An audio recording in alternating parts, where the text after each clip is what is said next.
Halo, kembali lagi dengan saya, Lailiana Nuraini, peserta Latsar CPNS tahun 2021. Kali ini saya akan membahas mengenai analisis video tentang anti korupsi. Kali ini saya akan membahas mengenai kasus pungli. Proses penangkapan tersangka yang diduga sebagai bos preman yang selama ini meresahkan dalam proses bongkar muat di Pelabuhan Tanjung Priuk, Jakarta Utara. Tersangka yang diduga sebagai bos preman ini bertugas sebagai supervisor di perusahaan alih daya atau outsourcing yang mempekerjakan operator RTG di Pelabuhan Tanjung Priuk. Menurut polisi, modus tersangka adalah memerintahkan operator RTG untuk mendahului proses bongkar muat truk yang memberikan upeti. Baiklah, untuk pembahasan video tentang kasus pungutan liar, bisa saya analisis menggunakan fishbone. Dari hasil fishbone analisis, didapatkan penyebab dari kasus pungli di Pelabuhan Tanjung Priok disebabkan oleh yang pertama faktor lingkungan, yaitu kondisi pelabuhan yang longgar pengawasan. Kemudian lingkungan pelabuhan yang memiliki kesempatan untuk melakukan pungutan liar. Yang kedua, faktor sistem, tidak adanya fungsi pengawasan, kurang penegakan kedisiplinan, dan kurang monitoring secara berkala.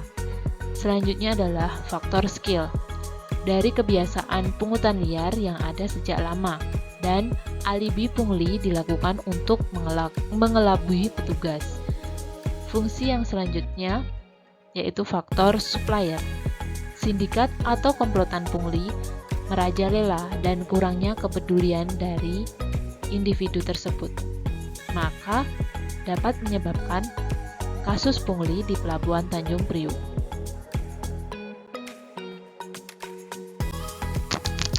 Dari kasus tersebut dapat kita analisis berkaitan dengan pelanggaran nilai anti korupsi.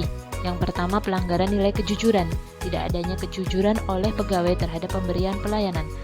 Kedua adalah pelanggaran terhadap nilai kepedulian, tidak adanya nilai kepedulian terhadap sesama dengan pemberlakuan pungli. Yang ketiga adalah pelanggaran terhadap tanggung jawab, tidak melakukan tanggung jawab terhadap pekerjaan dengan baik. Yang keempat adalah pelanggaran kedisiplinan, pegawai yang tidak disiplin terhadap pekerjaan dan tidak menjalankan suatu aturan yang berlaku.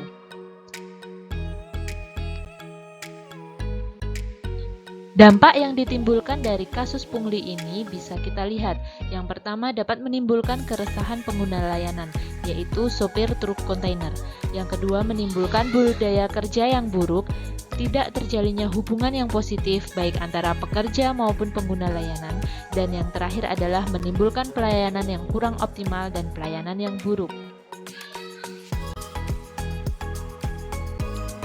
Saran dan solusi yang dapat saya berikan mengenai kasus pungli di Pelabuhan Tanjung Priok yang pertama adalah perbaikan sistem kerja dan budaya kerja.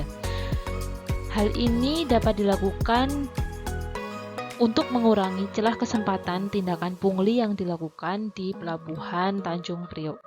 Kemudian yang kedua adalah monitoring dan pengawasan sistem kerja.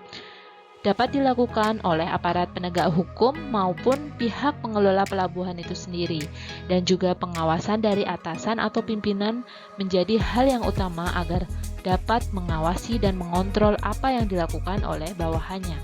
Kemudian yang ketiga adalah polis dengan penegakan aturan mengenai pemberantasan pungli.